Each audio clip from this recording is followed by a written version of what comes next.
कांग्रेस का शीर्ष नेतृत्व रायबरेली में जनता की सेवा के लिए उपस्थित नहीं था कि जिन्हें अमेठी ने अस्वीकार कर दिया, जो अमेठी छोड़कर वायनाड चले गए, वो रायबरेली के पूर्णता कभी नहीं हो पाएंगे। कुछ समय पहले तक राहुल गांधी जी कहते थे डरो मत डरो मत डरो मत। अब डर डर कर कभी अमेठी से वायनाड, कभी वायनाड से रायबरेली। कांग्रेस के लीडर्स बहुत शोर मचा रहे थे कि बहुत बड़ा सरप्राइज देने वाले हैं। सरप्राइज क्या है? खोदा पहाड़ निकले पप्पू। गांधी परिवार को राजनीतिक रणभूमि में त्यागा।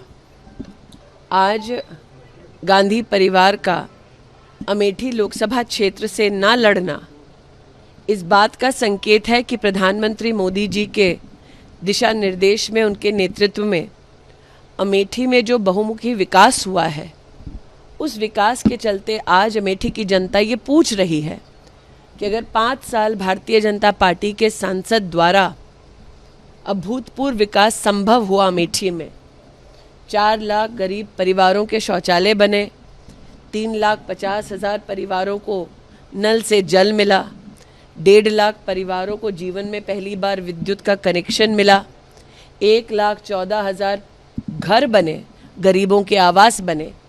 तो अगर 5 साल में, जिसमें 2 साल कोरोना के थे, अगर भारतीय जनता पार्टी के सांसद और सरकार के लिए ये संभव रहा, तो 50 साल से और विशेषतः 15 साल लापता रहने के बाद इतनी पीढ़ियों की हानि गांधी परिवार ने अमेठी लोकसभा क्षेत्र में क्यों की? कुछ समय पहले तक राहुल गांधी जी कहते थे डरो मत डरो मत डरो मत। अब डर डर कर कभी अमेठी से वायनाड, कभी वायनाड से रायबरेली।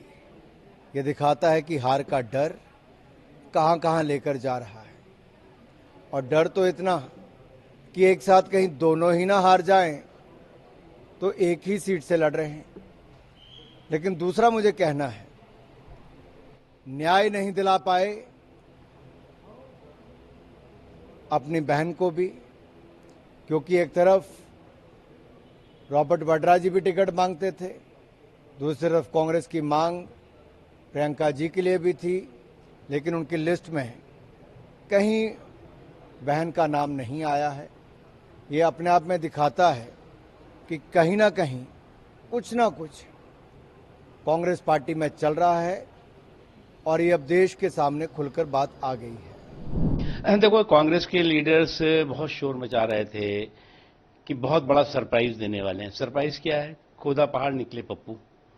ये सरप्राइज है उनका, क्योंकि उनको भी अच्छी तरह मालूम है कि चाहे अमेठी हो चाहे रायबरेली हो, अमेठी और रायबरेली के जो सामंती शोषण है, सामंती एक्सप्लाइटेशन है, उस सामंती एक्सप्लाइटेशन का समावेशी सशक्तिकरण ने पूरी तरह से ध्वस्त किया है उसको। और आज जो है वो वहां का जो सामंती एक्सप्लाइटेशन का रिवाज था, वो समावेशी सशक्तिकरण के मिजाज भी बदल गया है। क्योंकि ये परिवार जो है, जिसने कि जो है वो इन दशकों तक इस क्षेत्र का थोक में तो वोट लिया, लेकिन फुटकर में भी विकास नहीं किया। अमेठी हो रायबरेली हो, इसके मतदाताओं को चिंगम की तरह चबाया और चलता बनाया। ये इन्होंने